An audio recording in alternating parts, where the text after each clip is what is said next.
আর দুটি আয়াত শুনে যান, কোরআনের আয়াত। এই আয়াত দুটো পাবেন, একটা সূরা ইয়াসিনের 65 নম্বর আয়াত, আরেকটা সূরা নামাজ সাজদা আয়াত নাম্বার 13। আমি পড়ছি, সুন্দর করে শুনে যান। আল্লাহ পাক বলছেন, বান্দা শোনো, তুই তো দুনিয়াতে বাটপারি করেছিস, মুখটা খুব চলতো, ফটর ফটর ফটর করে মিথ্যা কথা বলতে। তো শোন শোন, আমার কাছে যখন আসবি, আমি আল্লাহ তোর মুখটা আগে সেলাই করে দেব। কি করবে? সিলাইয়ের কথা আল্লাহ কোরআনের মধ্যে বলছে, শুনে যান। সূরার নাম ইয়াসিন, আয়াত নাম্বার 65। সূরার নাম কি? ইয়াসিন, আয়াত নাম্বার 65। আল্লাহ পাক বলে, আল ইয়াউমা নাখতিমু আলা আফওয়াহিহিম ওয়া তুকাল্লিমুনা আইদিহিম ওয়া তাশহাদু আরজুলুহুম বিমা কানু ইয়াকসিবুন।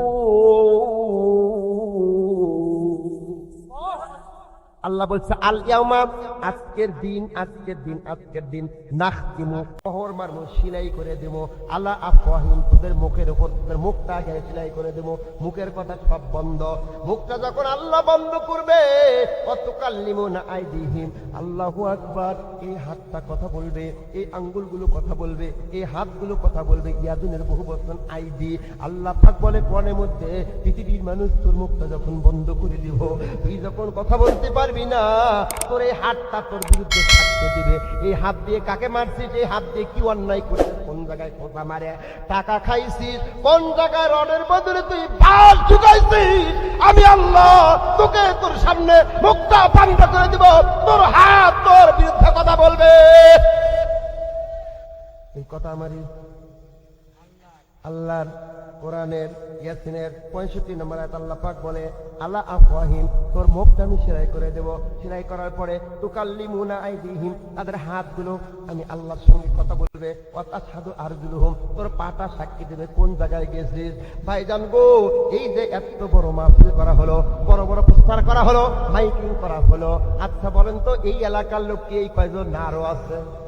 সেগুলো কুটি গেল, মরছে, ওরা আসেনি, তোমরা আসতে। আর একটা কারণ আছে, কারণটা হলো কি দিয়ে বুঝাবো, এক কথা থেকে আরেক কথা আমাকে যেতে হয়। আল্লাহ পাক পৃথিবীর মানুষকে বলে, ও পৃথিবীর মানুষ শোনো, আমি নবীকে লক্ষ্য করে বললাম, ইন্নাকা লান তাহদি মান আহবাবতা ওয়ালাকিন্নাল্লাহা ইয়াহদি মান ইয়াশা। আমি আল্লাহ যাকে ভালোবাসে সেই লোকটা দিনের পথে আসে। নবী, তুমি যাকে ভালোবাসে সেই লোকটা দিনের পথে আসে না।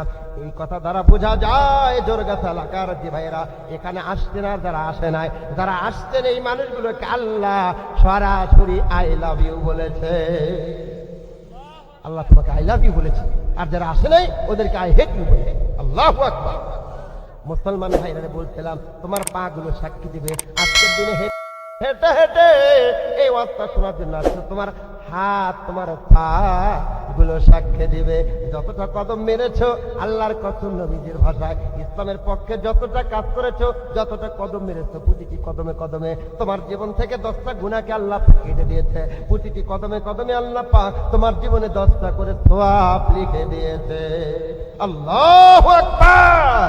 আল্লামা সাইদি, তুমি মরণি, শহীদ হয়েছো তুমি এটাই জানি। বলেন তো একটু আমার সঙ্গে, আল্লামা সাইদি, তুমি মরণি, শহীদ হয়েছো তুমি এটাই জানি। কারাগারে কাটালে 13টি বছর, বাতিল কেঁপেছে তোমার দেখে থর থর। আল্লাহু আকবার। কারাগারে কাটালে 13টি বছর, বাতিল কেঁপেছে তোমার দেখে থর থর। তুমি যে ছিলে মোদের নয়ন মনি, তুমি যে ছিলে মোদের নয়ন মনি, শহীদ হয়েছো তুমি এটাই জানি। আল্লামা সাইদি, তুমি মরণি, শহীদ হয়েছো তুমি এটাই জানি। দেখা তো হবে না আর এই জীবনে, দেখা হবে জান্নাতে ফুল বাগানে। আল্লাহু আকবার। দেখা তো হবে না আর এই জীবনে, দেখা হবে জান্নাতে ফুল বাগানে।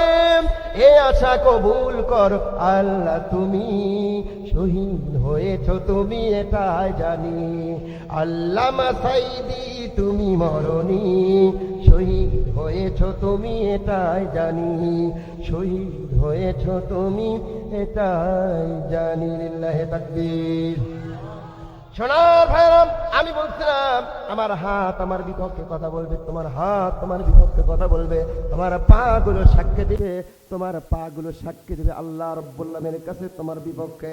ও মুসলমান, শেষের অংশে আল্লাহ পাক বলছেন বিমা কানু ইয়াকসিবুন, তুমি মানুষ কি অর্জন করেছো, তুমি মানুষ কি উপার্জন করেছো, সব কিছুর হিসাব আমার রব তোমার থেকে নিবে।